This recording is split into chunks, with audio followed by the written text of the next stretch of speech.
Coucou, si tu as les cheveux crépus, cette vidéo est pour toi. Salut, c'est moi si tu es là. J'ai essayé de te joindre mais je n'ai pas eu de réponse. J'espère que tu vas bien et que tu aimeras ce vlog. Bisous. Coucou guys. Du coup, on va faire mon shampoing. Déjà en fait, est-ce qu'on a trouvé une vidéo de... Coucou les copains, du coup on se retrouve pour laver mes cheveux. Du coup là, les voisins en fait c'est quoi oh. Du coup je disais que là je vais brosser mes dents, laver mon visage, enfin faire ma skincare etc. Et puis je vais laver mes cheveux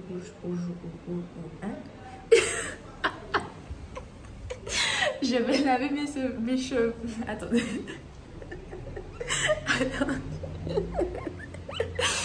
Je vais laver mes cheveux aussi.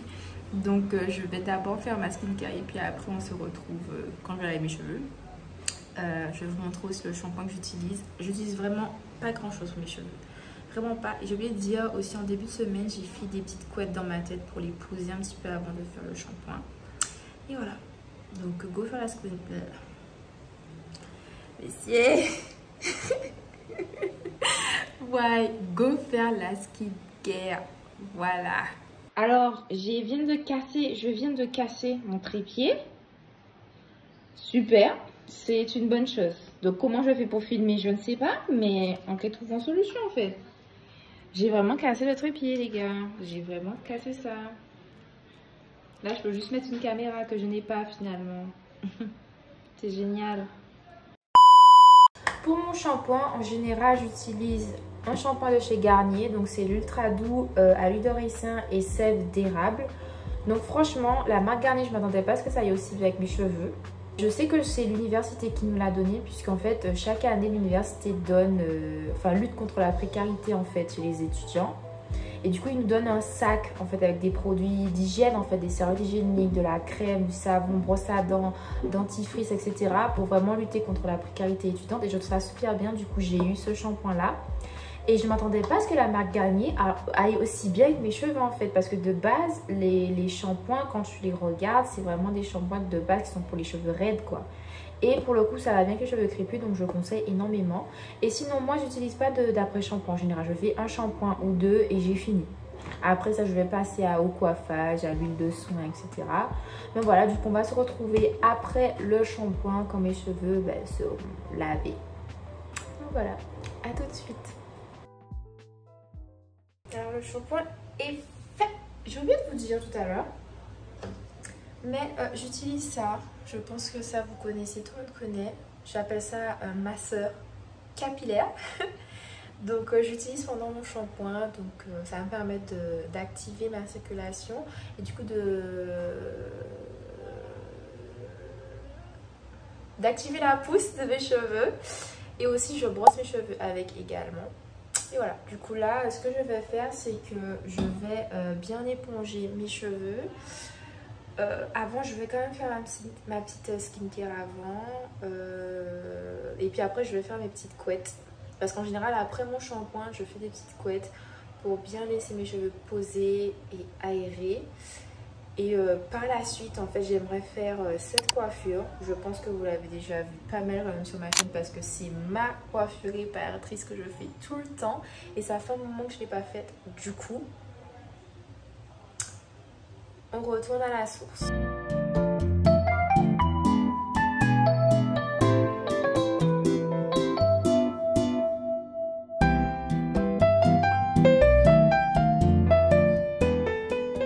Alors du coup, maintenant que la skincare est finie, je vais faire mes petites vanilles, histoire de poser mes cheveux.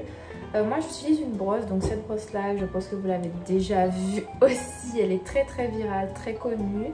J'utilise plus de peigne, vous savez, en tant que femme noire, on sait déjà, nos parents, enfin nos mamans là, avec leurs peignes et tout, bon, on va pas en parler, mais franchement la brosse c'est beaucoup mieux que le peigne, puisque je trouve que c'est plus doux pour les cheveux lorsque tu te brosses avec, et le peigne en fait ça tire trop. et j'ai vu des résultats. Je trouve que mes cheveux ont beaucoup poussé depuis que j'utilise une brosse et depuis que j'utilise cette huile.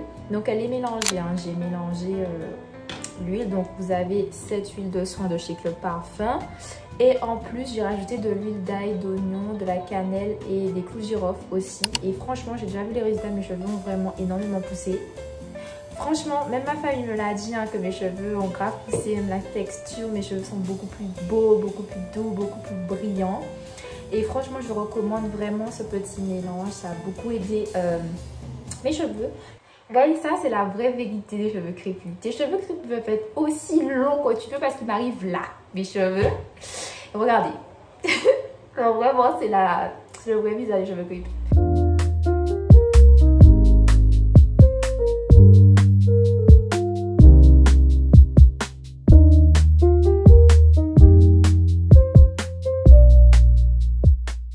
Après m'être coiffée, je tenais à faire une mini interview en mode par rapport à mon passé et mes cheveux, puisque je pense que ça pourrait aider pas mal de femmes aux cheveux crépus et aussi les petites qui peuvent passer par là, puisque je n'ai pas toujours aimé mes cheveux, donc je pense que ça pourrait être sympa. Bon, du coup me voilà de retour. Comme j'ai dit en début de vidéo, je pense que vous avez vu et que vous vous en souvenez très bien, mon trépied s'est cassé, donc là je vous ai posé sur un petit truc histoire de tenir, mais voilà, désolée pour ça, mais bon, je vous raconte un petit peu ma petite story time par rapport à mes cheveux, comment je suis passée de beurre que j'aime pas mes cheveux à I'm fine. Donc je vous raconte. Alors, arrivée en 6e, ma mère a accepté de me laisser m'occuper de mes cheveux parce que c'était son combat de chaque semaine finalement, parce que petite j'avais les cheveux longs et épais, mais quand je vous dis épais, c'était vraiment épais. Jusqu'au jour où j'ai eu une mauvaise découpe, parce que je sais pas si vous savez, mais des fois il y a des périodes précises pour tailler les cheveux pour pouvoir favoriser la pousse. Et il y a une époque où en fait on m'a coupé les cheveux et c'était pas du tout une bonne période, donc mes cheveux ont commencé à changer de texture, à devenir très raides, mais un raide genre sec, etc. Et c'était vraiment pas du tout la bonne période. Donc j'avais déjà eu une transition de cheveux avant la 6e, donc j'étais pas forcément fan de ma texture. Arrivé en 6e, donc t'arrives au collège, donc tu deviens plus mature, machin de quoi je sais pas, mais tu deviens plus mature. Donc ma mère me laissait me coiffer, et les coiffures que je faisais c'était quoi? Vous savez les coiffures avec le lacet de l'époque? Eh ben, c'est ce que je faisais, sauf que je prenais extrêmement mal, je prenais pas soin de mes cheveux. Puisque en fait de base le soir censé faire des petites couettes etc pour dormir correctement, pour poser des cheveux, sauf que je ne faisais pas ça souvent. Et le milieu, j'ai une très grosse casse en fait au milieu de ma tête parce que je ne démêlais pas, en fait je prenais pas soin de mes cheveux quoi. Genre je sais pas qu'est-ce que j'avais cru, genre j'allais me lever, j'allais finir belle comme ça. Non ma belle. Bref, du coup en 6e c'était la catastrophe, mes cheveux, n'importe quoi. J'ai eu une autre casse, je vous ai dit au milieu, et puis après j'ai eu une casse... dans toute la tête, mais en fait à cette époque là moi j'essayais de plaire en fait, et en fait je me sentais pas belle des cheveux trop courts, donc je voulais trop montrer aux gens que j'ai plein de cheveux. Du coup je faisais le pompon dont je vous ai parlé au préalable. Et pour moi en montrant que j'ai plein de cheveux, les gens viendront me parler, je vais plaire, sauf que non. Mais vraiment je mettais des rajouts en fait pour être moins moche finalement. Je suis pas en train de dire que celles qui mettent des rajouts du coup c'est pour ça, non, parce que moi-même j'en mets des fois, c'est vraiment pour poser mes cheveux, parce que des fois j'ai la flemme en fait de me coiffer, parce que mine de rien la crinière là, voilà, il faut le cardio pour. Puis du coup en fait je voulais trop ressembler aux filles aux cheveux longs, cheveux lisses, cheveux faciles à coiffer, les beaux cheveux, en fait c'était le standard de beauté. Aujourd'hui on accepte beaucoup plus les cheveux afro, les cheveux crépus, les cheveux de noir finalement. Et voilà, donc je suis contente, mais avant, ouais, j'avais du mal. Et je n'ai jamais eu de moquerie par rapport à mes cheveux, mais j'ai déjà eu des remarques de coiffeuses aux cheveux crépus qui avaient un défrisage, donc qui n'avaient plus finalement de cheveux crépus, qui me disaient souvent que j'avais pas de cheveux. Donc dites-vous, mettez-vous en face d'une petite fille de 6e qui a du mal avec ses cheveux, qui n'aime pas que ses cheveux soient courts parce que sinon ce sont moches. Il fallait qu'elle les tire au max pour que le peuple voit que ses cheveux n'étaient pas courts. Et vous dites à la petite, t'as pas de cheveux. Comme elle se sent mal. Voilà. Donc ben, ça me faisait super mal en fait quand j'avais des réflexions par rapport à mes cheveux comme ça. Mais ma petite revanche, c'était que, en fait, elle disait que j'avais pas de cheveux et tout, mais toujours elle n'arrivait pas à les coiffer parce que j'avais beaucoup d'épaisseur en fait. Mes cheveux étaient peut-être courts, mais ils étaient très épais. Du coup, j'étais en train de dire que je vais recommencer à avoir des vanilles, donc ces vanilles-là m'ont permis de récupérer mes longueurs au fur et à mesure. Sauf que ça ne suffisait pas puisque j'étais toujours aussi moche. Je pars vraiment dans l'optique dans l'optique de la Stiela d'avant, c'est-à-dire que je me trouvais vraiment moche. J'avais des vanilles, mais je me sentais pas belle. Mais j'essaie de trouver des petits trucs pour essayer de me sentir plus jolie. Et en fait, mon objectif n'était pas atteint parce que moi, je voulais vraiment plaire, je voulais vraiment qu'on me regarde, je voulais vraiment qu'on me dise « Waouh, t'es jolie », je voulais vraiment qu'on me trouve belle. Et les seuls moments où en fait on me disait que j'étais jolie, c'est quand j'avais des énormes pompons sur la tête.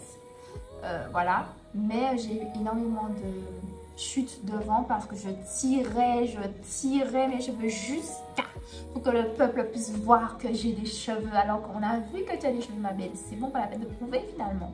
J'ai vraiment apprécié mes cheveux davantage quand je suis arrivée au lycée, donc fin lycée on va dire.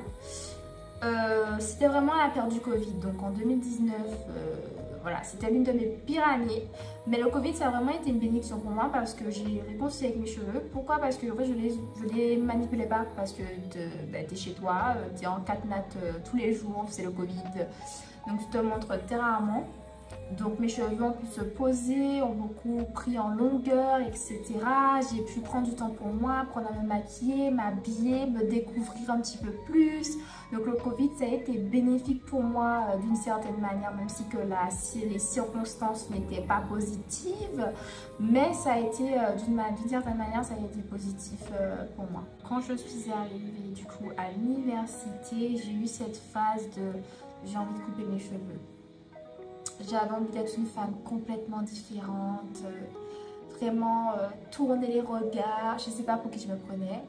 Mais en fait, j'avais envie de changement, j'avais envie d'être mieux, j'avais envie qu'on me voit mieux en fait. Vous voyez, par rapport à mes cheveux, j'étais en mode ouais, mais il faut les couper. En fait, je voulais que les couper mes cheveux, je voulais changer de tête en fait. J'étais dans une phase où j'aimais plus mes cheveux quoi. En fait, toujours pour dire que c'est moi et moi-même, hein, parce que je n'ai pas vraiment eu de réflexion de ouf par rapport à mes cheveux, enfin du moins que je m'en souvienne. Du coup à cette époque-là, j'avais envie de couper mes cheveux parce que je voulais être différente. Parce qu'en fait aussi c'était un petit peu la mode à l'époque, t'as les cheveux courts, t'es belle, t'es plus mature, t'es plus femme, etc. Mais ça se passe pas comme ça ma belle, ça se passe pas comme ça. Et je dirais que là en fait je me suis beaucoup réconciliée avec mes cheveux.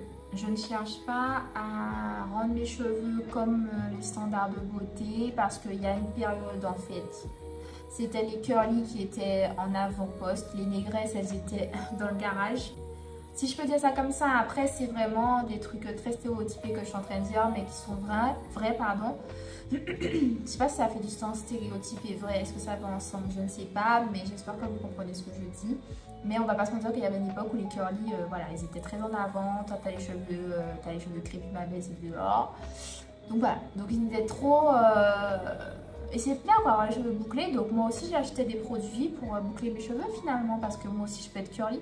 Mais voilà, tout ça pour dire aussi que les cheveux, ça fait partie de notre identité quoi. Aujourd'hui, j'aime beaucoup plus mes cheveux, je pense que ça se voit. En fait, aimez vos cheveux. C'est normal en fait de passer par la phase où t'aimes pas tes cheveux, t'es pas trop sûr de la coiffure. Mais je vous conseille vraiment de vous poser. Et surtout, ce qui m'a aidé quand j'étais en deuxième année à l'université, c'est que j'ai demandé à lui de m'aider à me voir comme lui, il me voit. Ça m'a vraiment aidé à aimer qui je suis. Non pas seulement mes cheveux, hein, mais à m'aimer complètement, à me dire je ressemble à ça et c'est ok. Et j'aime la façon dont je suis, j'aime la façon dont Dieu m'a créé, j'aime la façon dont Dieu m'a faite en fait. Mais ce que je voulais en fait montrer à travers cette vidéo, c'est qu'en fait, déjà je voulais partager un petit peu ma façon de traiter mes cheveux. Comme vous avez vu, je ne fais pas extrêmement de soins dans ma tête. Et du coup, je voulais aussi faire savoir qu'en fait, vous devez être fiers en fait de votre crinière. Vous devez être fiers de vos cheveux crépus. Parce que ça fait partie de votre identité, ça fait partie de qui vous êtes. Aimez vos cheveux. Vous avez le droit de ne pas aimer. Je ne suis pas en train de vous dire, ah oui, t'es obligé d'aimer. vous avez le droit de ne pas aimer vos cheveux parce que c'est une remise en question personnelle que vous faites, vous avez totalement le droit. Mais par contre, apprenez à les aimer. Apprenez à les aimer. Vous avez le droit de ne pas les aimer, mais essayez, faites un effort, apprenez à les aimer. Trouvez une nouvelle coiffure, réconciliez avec vos cheveux.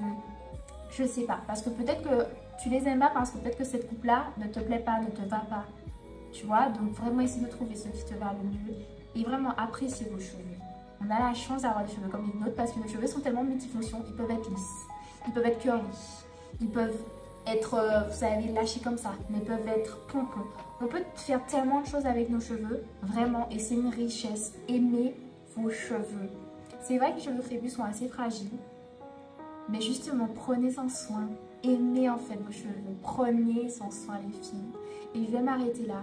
Merci d'avoir regardé la vidéo. J'espère que ça vous aura aidé dans votre routine capillaire. Pardon. Si vous avez des questions, n'hésitez pas. Si vous voulez que je détaille un petit peu plus mon point de vue par rapport aux cheveux, posez-moi des questions. Je répondrai vraiment avec plaisir. Et puis on se revoit du coup à la semaine prochaine pour une autre vidéo tout simplement. Voilà. Bisous.